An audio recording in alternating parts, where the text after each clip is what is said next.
Nous allons étudier les modes juridiques régissant les exportations.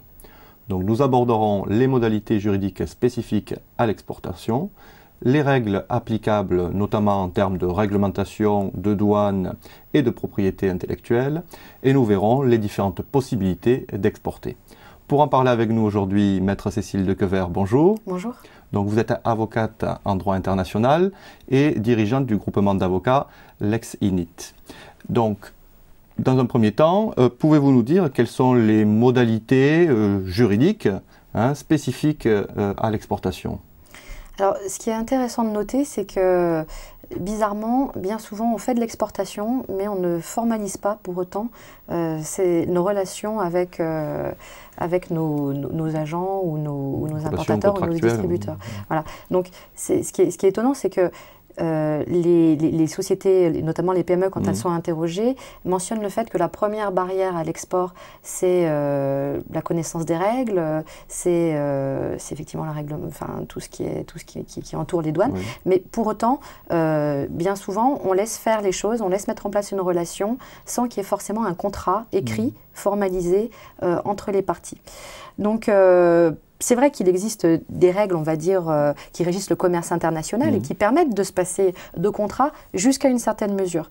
Donc, les principales règles, celles qui vraiment régissent le commerce international, qui sont la base de la mise en place d'une politique internationale, ce sont les Incoterms, qui ont été révisés en 2010. Donc les Incoterms, ce sont tous les éléments qui permettent la livraison du bien Voilà, ça veut dire en fait les International Commercial Terms, donc qui règlent les relations entre les parties, la question des risques, la question des coûts. Est-ce que ça va être au vendeur ou à l'acheteur de prendre en charge ou de supporter tel risque ou tel coût, et donc de régler la question douane et des assurances. Pour autant, ça ne règle que ça, c'est déjà bien, mais ça ne règle pas autant de choses et autant de questions que le contrat peut régler. Donc c'est pour ça qu'il est nécessaire d'aller plus loin et de ne pas se contenter, parce que en plus, il se peut dans certains cas que les Incoterms ne soient pas mentionnés.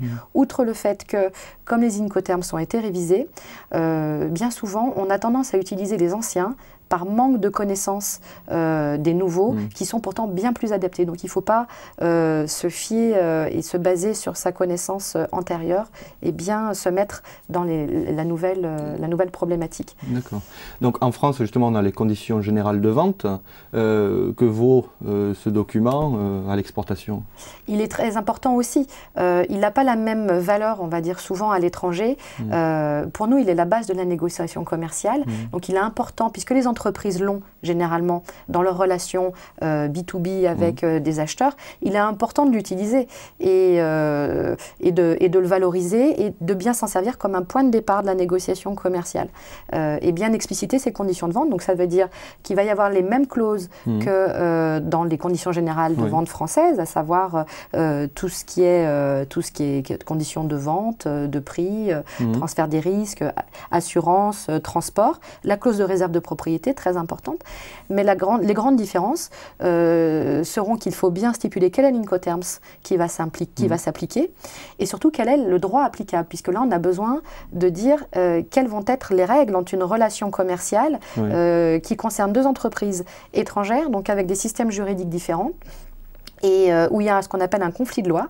Donc il faut qu'on sache quelles vont être les règles qui vont s'appliquer. Alors on a des règles de droit international privé qui nous permettent de le savoir, mais autant le fixer nous en tant que vendeurs, cette règle, pour être sûr d'être à l'aise avec. Donc d'une manière générale, quelles sont les règles qui s'appliquent quand une entreprise veut exporter? Alors, quand l'entreprise exporte, bien souvent, elle est amenée à signer ou à ne pas signer, mais beaucoup de contrats vont être en cause. Donc il va y avoir des relations contractuelles qui vont se mettre en place avec le transporteur, le logisticien, avec les partenaires sur place, avec éventuellement les salariés sur place. Donc il y a tout un tas de règles contractuelles qui vont être mises en place, et c'est là où on a besoin de savoir quelles vont être les règles qui vont s'appliquer du fait de ce conflit de loi entre deux sociétés de pays différents. Donc, il faut absolument être clair, savoir aussi quelle est la langue qui va s'appliquer, puisque si vous choisissez un droit applicable, une loi applicable, et que vous mettez une autre langue, ça va être assez problématique. Bon, il y a des traductions certifiées, mais c'est toujours un problème. Après, vous avez ce qu'on appelle la lex mercatoria, qui est en gros la loi des marchands, qui découle des usages du commerce international, hein, qui date du Moyen-Âge, donc ça n'est pas tout jeune, et qui nous servent souvent pour interpréter. Quand justement on a un doute qu'il n'y a pas de contrat, on va se fier à ces usages pour interpréter, on va dire, des pratiques de commerce international. Après, vous avez les traités internationaux. Il y en a un qui est très important, c'est la Convention de vente internationale de marchandises qui a été conclue à Vienne en 1980, qui est assez méconnue et qui pourtant est qui doit vraiment servir de base pour tout ce qui est vente internationale de marchandises. Elle a été ratifiée par un très grand nombre de pays. Elle existe dans beaucoup de langues, donc ça vous fait un document d'harmonisation du droit très pratique à utiliser, avec le bémol que bien souvent on lui reproche de ne pas être assez orienté au bénéfice du vendeur. Donc si le vendeur a des conditions générales de vente, il ne faut pas qu'elle vienne contredire la convention de vente qui éventuellement pourrait conclure en s'inspirant de ce qu'on appelle la CVIM. Donc il faut éventuellement l'adapter. Donc il y a cette convention de Vienne qui est très importante, et puis il y a les règles d'ordre public national qui vont s'impliquer. Là, on parle plutôt de cas où on est dans le B2B, puisqu'il ne s'agit pas trop sauf dans certains cas, il peut y avoir de l'export direct et de la vente directement aux consommateurs. Donc là, il y a effectivement un nombre de règles nationales d'ordre public qui vont s'appliquer. Quand vous êtes dans une relation en B2B, il y a moins de règles, mais il y en a encore qu'il faut connaître d'ordre public. D'accord. Et donc, qui peut régir s'il y a conflit entre les deux parties? Alors, s'il y a conflit entre les deux parties, on va voir s'il y a un document qui est signé. S'il n'y a pas de document signé, on va faire appel aux règles de droit international privé pour savoir quelle est la règle qui va s'appliquer. Et puis après, il va falloir éventuellement passer au degré supérieur, à savoir le règlement d'un contentieux éventuel. Et c'est là où, si on n'a rien de fixé, on va passer beaucoup de temps à discuter de la loi applicable, beaucoup de temps, beaucoup d'argent, et introduire une grosse confusion. Donc, il y a bien sûr tout ce qu'on appelle le mode de résolution amiable des litiges qui peut exister. Et puis, dans le commerce international, et dans certains pays, ça a toujours cours. En tout cas, les grandes entreprises y font toujours appel. C'est ce qu'on appelle l'arbitrage international, qui peut avoir effectivement un grand intérêt parce que ça va plus vite, il y a une confidentialité. Ce sont pas des juges professionnels, mais ce sont des gens qui connaissent extrêmement bien le commerce international. Mais ça coûte cher. Et dans les pays où vous avez des tribunaux compétents, sérieux, ça n'est pas forcément adapté. Donc, surtout pour des PME. Donc, de délai aussi, peut-être. Il y a des problèmes de délai, mais c'est surtout les problèmes de coûts sur l'arbitrage qui ne sont pas toujours justifiés et pas toujours adaptés pour les PME. Donc que les PME fassent très attention à ne pas mettre des clauses d'arbitrage pour des opérations où ça ne se justifie pas. Mais en tout cas, il y a le problème, quand vous allez vers les tribunaux, effectivement, déjà d'avoir affaire à des tribunaux qui souvent ne sont pas les vôtres, dans une langue qui n'est pas la vôtre, trouver un avocat dans un autre pays fiable. Et puis après, il y a l'exéquatur du jugement, c'est-à-dire il ne suffit pas d'obtenir un beau jugement, il faut encore le faire exécuter. Et c'est ça qui peut être aussi compliqué. Et très coûteux. Écoute. On l'a compris. Donc restons dans le domaine des règles. Concernant la réglementation ou les réglementations, type sanitaire ou autre, et notamment les frais de douane, qu'est-ce que vous pouvez nous dire à ce sujet? Les barrières douanières étaient des barrières très très importantes dans le commerce international il y a encore quelques années. Elles ont tendance à diminuer, c'est le corollaire de la mondialisation, elles ont tendance à être réduites. Les pays n'osent plus s'afficher comme étant manifestement hostiles aux importations avec des barrières douanières importantes. Pour autant, on voit tout un tas de normes réglementaires fleurir et quelque part renforcer ce protectionnisme. Alors ça peut être des réglementations sanitaires, des réglementations en termes de sécurité, des réglementations techniques. Mais pour autant, il faut bien distinguer ces réglementations techniques nationales des normes techniques qui, elles, viennent du secteur privé et qui ont plus une visée commerciale. Et où, si vous ne satisfaisez pas à ces normes techniques, vous avez plus un impact commercial qu'un impact légal. Donc, les réglementations douanières sont très, très importantes. Il y a tout un tas de services qui renseignent sur ces réglementations selon tel ou tel pays. Mais ce qu'il faut connaître absolument et ce qu'il faut identifier quand on veut exporter, c'est la nomenclature douanière, puisque la nomenclature douanière vous permet de savoir quel est le droit applicable dans quel pays et d'être bien en adéquation. C'est tellement important que c'est même une question de stratégie souvent. C'est-à-dire que le produit peut faire l'objet de plusieurs classifications, donc on va choisir quelle classification. Alors nous on choisit, le vendeur va choisir, mais il n'est pas à l'abri d'une action après des autorités si les douanes locales considèrent qu'il n'a pas été dans la bonne nomenclature. Et il peut avoir une procédure à cet égard. Donc il faut faire très attention. C'est ce qui fait que certaines entreprises d'ailleurs font le choix d'expédier et d'exporter des pièces détachées et d'assembler sur place. Parce que des fois, les barrières douanières sont trop importantes. Et puis, vous avez tout ce qu'on appelle des surtaxes des produits qui peuvent aller jusqu'à 50% du produit. Concernant, je dirais, l'aspect propriété intellectuelle, comment se protéger au mieux? Alors, ça, c'est une problématique qui est devenue vraiment cruciale pour les entreprises. Il y a une véritable nécessité quand on va à l'étranger de bien protéger ce qu'on appelle ses actifs incorporels, c'est-à-dire sa propriété intellectuelle et industrielle qui correspond à quoi? Qui correspond aux marques, aux dessins, aux brevets, aux modèles. On ne peut pas protéger ces idées, on ne peut pas protéger des procédés. Il y a un office mondial de la propriété intellectuelle qu'on appelle l'OMPI, auprès duquel on peut faire des dépôts pour protéger ses actifs incorporels. Ça prend un certain temps, parce que l'OMPI va devoir vérifier dans chaque pays s'il n'y a pas déjà une antériorité d'un autre brevet ou d'une autre marque. Donc ça coûte assez cher, mais ça, bien sûr, c'est plus qu'essentiel quand on veut protéger ses actifs. L'idée, c'est quoi? C'est de protéger ses actifs incorporels par rapport à la concurrence. Et à ce sujet, vous avez par exemple la Chine, réputé pays ô combien contréfacteur, qui a bien compris la nécessité de protéger des actifs incorporels, puisqu'il est maintenant le premier déposant de brevets. Donc, ils sont extrêmement vigilants par rapport à ça. En France, on a tendance à pas toujours bien valoriser nos actifs incorporels, à pas toujours bien les protéger. Pour autant, je vois une évolution. De plus en plus de clients viennent me voir pour bien protéger et ont conscience de l'importance de la propriété intellectuelle et industrielle. Donc finalement, moi entrepreneur, je décide d'exporter. Quelles sont les différentes possibilités pour développer effectivement mon exportation? Alors, vous avez ce qu'on appelle l'export direct. L'export direct, c'est quoi? C'est un contrat d'agence commerciale avec une personne que vous identifiez sur place ou vous rencontrez à l'occasion d'un salon comme étant l'agent commercial qui pourrait être votre représentant en quelque sorte. La tendance qu'on constate, en tout cas sur cet export, sur l'export en général, c'est que de plus en plus d'entreprises ont tendance à considérer l'implantation et plus seulement de l'export par des agents commerciaux ou des distributeurs ou des importateurs. Pourquoi? Pour avoir plus de maîtrise en fait de leur politique commerciale sur place.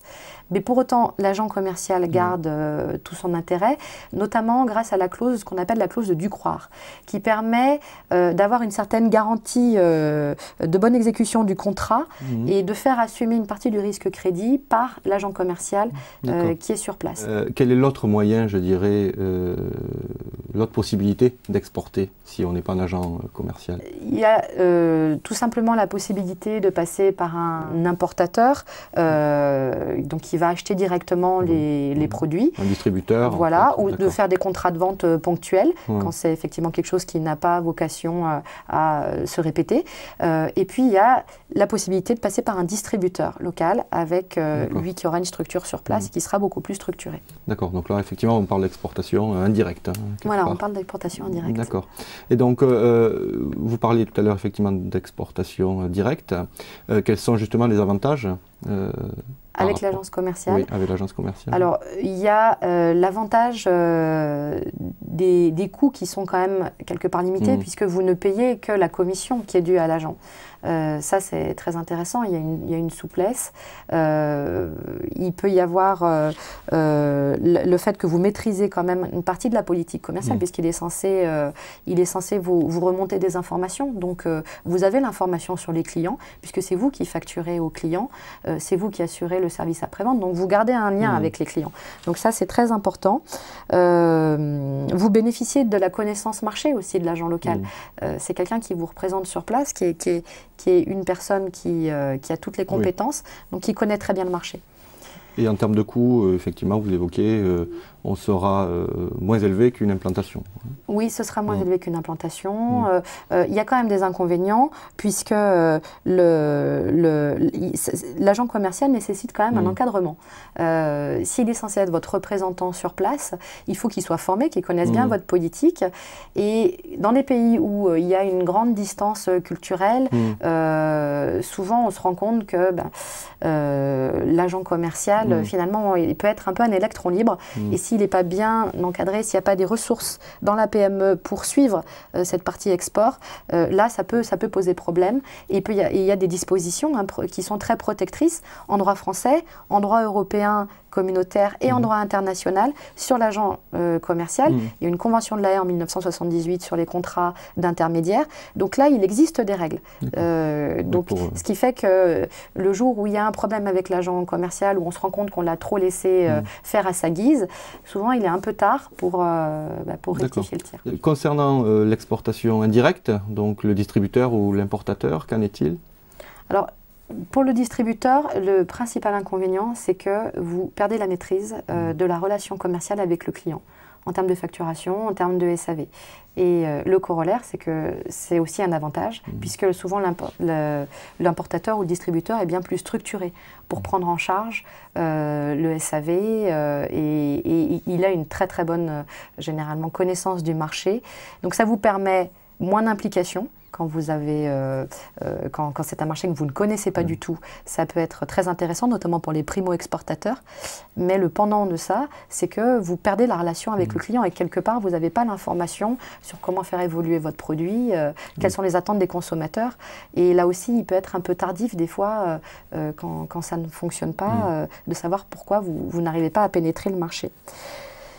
Donc il y a des clauses qu'il faut absolument mettre dans les contrats de distribution, puisque là, il n'existe pas de convention internationale sur les contrats de distribution. Donc moi, ce que je conseille, c'est de faire un contrat type de distribution internationale et puis de l'adapter au cas par cas, de bien choisir la langue, une langue neutre.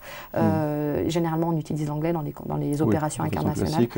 Et puis de bien penser à mettre, est-ce qu'il y a une exclusivité ou pas? Parce que la question, il y a certains pays où il n'est pas tout possible de faire d'exclusivité. Il y a certains pays où c'est la pratique d'accorder une exclusivité. Donc il faut absolument traiter de cette question dans le contrat, parler de la durée des relations commerciales, quelles sont les obligations des parties, bien évidemment quels sont les objectifs, effectivement, s'il y a l'exclusivité. Voilà, faire remonter l'information autant que faire se peut, donc essayer de faire en sorte que le distributeur vous renvoie lui aussi des obligations un petit peu encadrées et précises. Pour conclure, vous auriez un conseil pratique à nous donner concernant l'exportation? Alors, toujours penser dans l'exportation, loi applicable. Donc bien se dire, est-ce que j'ai les documents qui me permettent de savoir quelle est la loi applicable au cas où il y ait un problème et comment va se régler le litige le cas échéant. Je sais que ce n'est pas très agréable de commencer par ça, mais il faut le prévoir, vraiment, parce que après c'est extrêmement compliqué de faire un contentieux à l'international, coûteux et vraiment, si une PME peut s'en passer, il faut qu'elle s'en passe. Il faut formaliser à tout prix les relations. C'est important en France, ça l'est encore plus à l'étranger, puisque vous avez des problèmes de culture, vous avez des problèmes de langue, et vous avez des problèmes de systèmes juridiques différents. Donc tout ça est extrêmement lié, il faut formaliser, il faut quand même voir en fonction de ses capacités commerciales quel est le mode le plus pratique. Il peut y avoir aussi tout simplement le fait d'avoir un salarié expatrié envoyé à l'étranger, quand là on veut garder un lien très très fort. Mais il faut voir en fonction de ses capacités propres, et puis il faut se faire accompagner. Il y a tout un tas d'organismes privés et publics qui sont là pour aider les primo-exportateurs. Et ce qu'il faut absolument faire, je pense, c'est s'appuyer sur les politiques d'accompagnement à l'export. Il y a une véritable volonté politique d'aider les PME à exporter. Donc il y a une opportunité qu'il faut saisir. Autant en profiter. Voilà. Maître Cécile Dequevert, merci beaucoup pour toutes ces explications.